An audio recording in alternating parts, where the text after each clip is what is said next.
For more on the former president's legal problems and how it could impact his campaign for re-election, we're joined now by Joseph Williams. He's a former senior editor at the magazine US News and World Report. Joseph, good to see you again. As Jim Spellman just said, no major candidate has ever faced such serious legal jeopardy during a presidential election, yet his popularity remains unchanged and his campaign checkbook is just getting fatter and fatter. What do you make of it?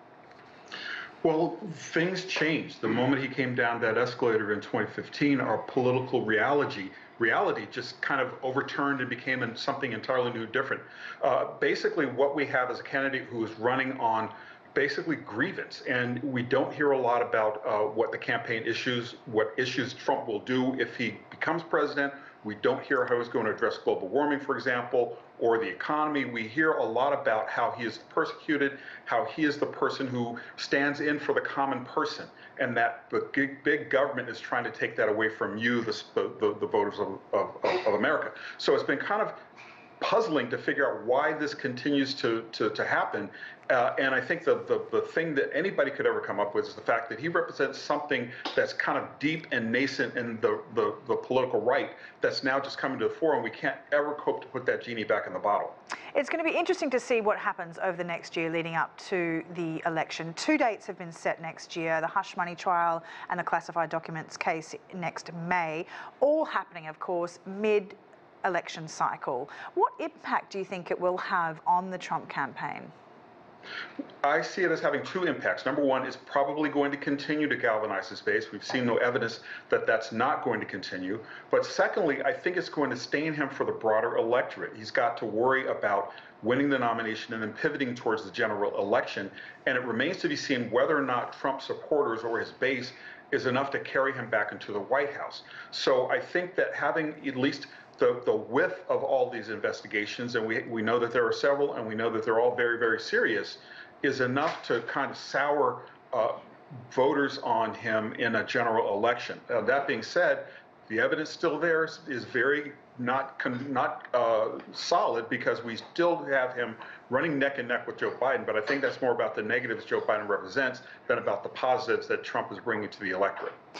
What can you tell us a bit about Trump's strategy? He announced this indictment, or the letter that he received for January 6th, before the official announcement came to light. Is this him painting a picture of victimhood? Just describe what you think the strategy might be here. The strategy here is to continue doing what works. When Trump was in office, he very much was using the power of the federal justice system to his own end to a degree. He would often threaten about jailing Hillary Clinton. He would threaten prosecutions here and there. And a lot of people kind of glommed onto that message because they're very much enthralled to Donald Trump. So what he's doing is continuing to do what works. Talk about how the federal government is out to get him. Talk about how his opponents don't understand what he's trying to do to the country, and that's why they want to persecute him. The victimhood complex is very real, and a lot of his voters tend to relate to that. So expect to see him to continue talking about how the government has been weaponized against him, and about how his voters should stand up and support him and go against the establishment if they want to save what they believe is their country. And what do you think it means for his Republican opponents, especially the more prominent ones, Nikki Haley, Ron DeSantis? They've been very careful in terms of how or if they criticise Donald Trump at all. What do you think they need to be thinking about in the lead up to the election in order to strategise themselves in their own campaigns? Well, what we've seen is that they've all basically kind of fallen in line with the Republican Party here on this. You have everyone from House Speaker Kevin McCarthy to Party Chair Ron McDaniel all decrying this investigation without talking really about the facts very much. And that's been reflected by the candidates themselves on the trail. Several of them, including Ron DeSantis, Trump's closest rival, has criticized the government for going after his chief campaign opponent. Now, that being said, they will be very, very careful to see what happens during the trial.